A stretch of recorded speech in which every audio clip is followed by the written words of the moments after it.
Hello and welcome to Gardening at 58 North. Today I'm going to be replanting my miniature Phalaenopsis Orchid here.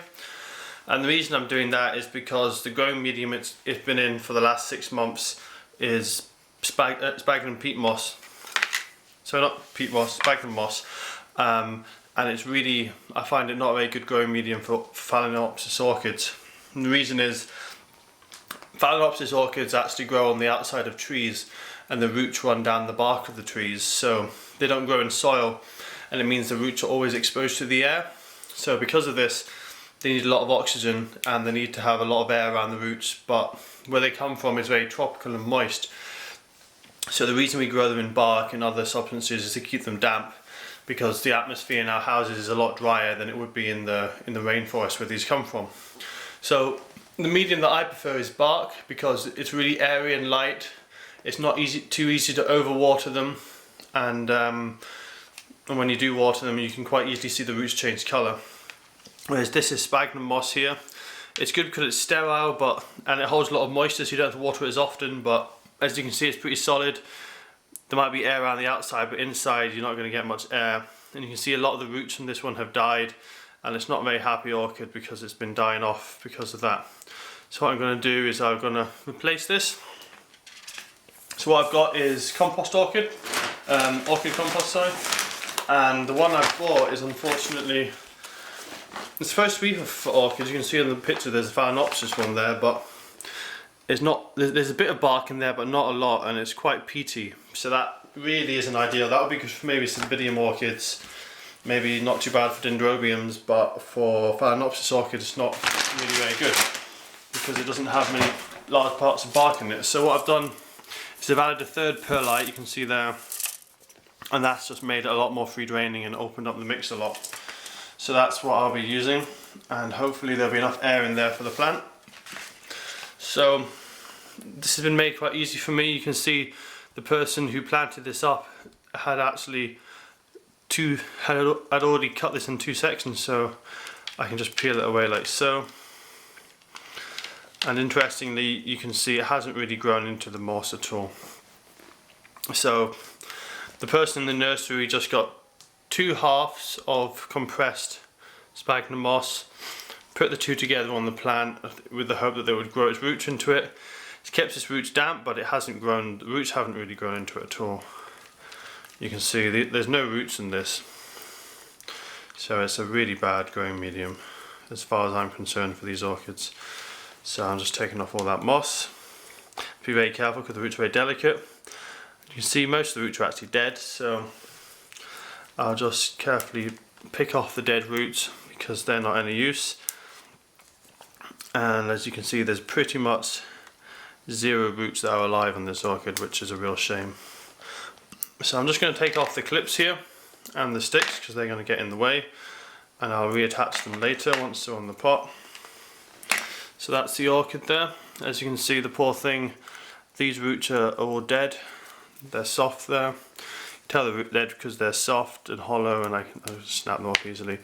This one here is also dead. Yeah, every single root is dead, unfortunately. This one is mostly dead as well, which is a shame. So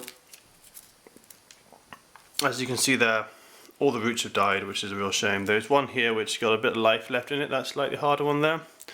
And hopefully it will grow new roots once it's become established in the new compost, but it's a really unhappy orchid. And that's an example of what happens with sphagnum moss. It's very hard to not overwater them. But amazingly it's still flowering away happily. So hopefully this will do a bit better now. So I'm just going to pop it in there with a bit of moss, a bit of bark mix. So I'll take this out because this is the actual pot it's in. This is just an ornamental pot on the outside. So yeah, you see the clear orchid pot. So I'm just going to put in the bark and the perlite mix. So I'll see there. So you can see I've left a little bit of gap, hopefully for the orchid to get into. So I'll just nestle that down like that. And what I'll do next is I'll just fill it in the sides. I want the compost to be up to the level of the leaves, but I don't want any of the leaves to be covered with compost, because if the leaves start getting covered, they can get too damp and they might rot off, and then we're back to square one. So just enough to cover it. Cover the base, so there it is. You can see there the leaves, it's just up to the bottom leaves there, but it's not covering any of the other leaves. And down the back you can see. So hopefully these roots will grow through. I still think this mix is, to be honest, a bit too heavy. I would have liked to have larger bark, but as it's a mini orchid, you can't have the bark too large because you can see it's a very small pot. So the next thing I'll do is just hold it, because it hasn't got any roots to hold itself up. So I'm just going to put these stakes in. And as there's no roots, I don't have to worry about damaging them, putting them in, because I know the only bit that's actually alive is the centre here. So put those two back in. Clip the flower shoots back on, and I'll give this a little bit of water. I won't give it much water. I mean, there's no roots in there at the moment, but I may spray the leaves as well, just keep them damp. I need to try and keep this as much moisture in the plant as possible until it starts to grow again. And I'll make sure this is away from direct sunshine, because I don't want it to dry out. I want it to stay in a fairly humid environment until the time comes that its roots start to grow again and it will recover. So I'm not 100% sure if this will survive, because as I said, there's no roots left on it. But if there's enough moisture left in the leaves and enough energy left in the plant, it should hopefully send out some new roots. So I'll give you guys an update when that happens. But that's my repotted orchid. And last of all, I'll just show you the moss again. Let's bring the cameras a little bit further forwards. You can see there's just no roots in there at all. It's just pure moss, and that moss hasn't done anything to help the plant. You can see there. So that's why I don't like sphagnum moss, because it's compact. You can see how hard that is. It's really, how can any air get into that, and how can the roots grow through that? It's just solid. So that's why I don't like sphagnum moss. So if you do get an orchid in sphagnum moss, if it's growing quite well, you know, leave it, don't repot it. But my guess is it probably will start going a bit bad after a while. So the thing is to repot it with some bark mix, because Phalaenopsis orchids really need a bark mix. So that's the video for now. I'll give you guys an update when this orchid hopefully grows some new roots.